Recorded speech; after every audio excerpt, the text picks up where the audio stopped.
Economics का ये concept अगर आप बहुत अच्छे से समझ गए तो आपके इस एग्जाम में 2 से 4 मार्क्स 100% सिक्योर्ड है। So this is PYQ power shorts day 15 और आज हम एक बहुत इंपॉर्टेंट कॉन्सेप्ट देखेंगे एंड उसके साथ एक इंपॉर्टेंट ट्रिक भी। फॉर एग्जाम्पल ये क्वेश्चन देखो, दिस क्वेश्चन इज अबाउट कि अगर हम बैंक रेट लोअर करते हैं तो व्हाट विल हैपन। ठीक है, जब आप ऑप्शन पढ़ोगे तो आपको दिखेगा ऑप्शन ए और बी एक्जैक्टली ऑपोजिट है, एक मोर लिक्विडिटी बोला दूसरा लेस लिक्विडिटी। तो इकोनॉमिक्स का सबसे इंपॉर्टेंट ट्रिक ये है कि अगर बाय चांस आपको एक्जैक्टली ऑपोजिट ऑप्शंस दिखे तो उन दोनों में से ही कोई एक आंसर है। You getting it? सिमिलरली यहाँ पर भी देखो, यहाँ पे पूछ रहा है बैंक रेट इंक्रीज करने से इन चारों में से क्या होगा। आप सी और डी ऑप्शन देखो, एक बोल रहा है इजी मनी पॉलिसी, दूसरा बोल रहा है टाइट मनी पॉलिसी, तो फेयर चांस है इन दोनों में से ही आंसर होगा।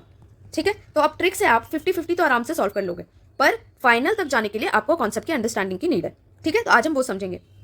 पहला, बैंक रेट का रिलेशन लिक्विडिटी से, दूसरा बैंक रेट का रिलेशन मॉनिटरी पॉलिसी से। ठीक है, चलो समझते हैं।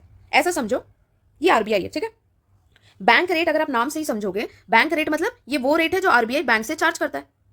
You getting it? तो आरबीआई क्या होता है, बैंक रेट पे ये जितने भी बैंक्स हैं उनको लोन देता है। ठीक है, और फिर बैंक क्या करते हैं, इन रिटर्न जो मार्केट में कस्टमर्स हैं उनको जब लोन देते हैं तो उनसे एक लेंडिंग रेट लेते हैं या इंटरेस्ट रेट। ठीक है, इतना समझ आया आपको? तो अब एक बात समझो कि अगर आरबीआई बैंक रेट इंक्रीज करता है, ठीक है, अगर आरबीआई बैंक रेट इंक्रीज करेगा तो ये जो बैंक्स हैं इनको बहुत लोन लेने के लिए ज्यादा इंटरेस्ट पे करना पड़ रहा है, तो चांस है कि जब बैंक खुद लोन देगा तो वो भी इंटरेस्ट रेट ज्यादा ही चार्ज करेगा, राइट? और अगर बैंक ज्यादा इंटरेस्ट रेट चार्ज करेगा तो ये जो कस्टमर है, आप बताओ क्या ये लोग खुशी खुशी लोन लेंगे अगर उनको बहुत ज्यादा इंटरेस्ट पे करना पड़े तो? नहीं।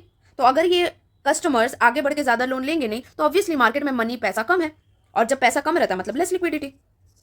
Are you getting it? तो अभी क्वेश्चन देखो क्या पूछा है कि अगर बैंक रेट लो कर दिया जाए तो लिक्विडिटी मार्केट में क्या होगा।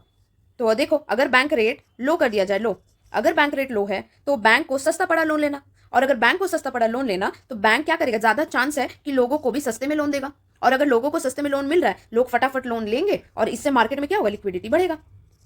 समझ आ गया? तो मोर लिक्विडिटी पहला का आंसर।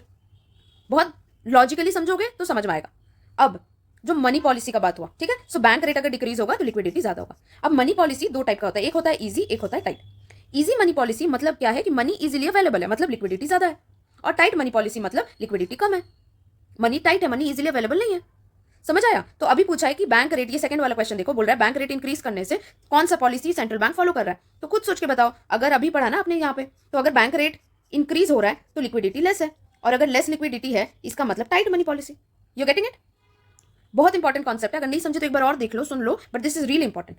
और आज का आपका टास्क है कि अब आपको बताना है कि अगर लिक्विडिटी ज्यादा है तो इन्फ्लेशन को क्या होगा, क्या इन्फ्लेशन हाई होगा या इन्फ्लेशन लो होगा। ये कॉन्सेप्ट अगर आपको समझ नहीं आया है तो I will explain you tomorrow, but this concepts are really really important. Okay, so thank you everyone, happy studying.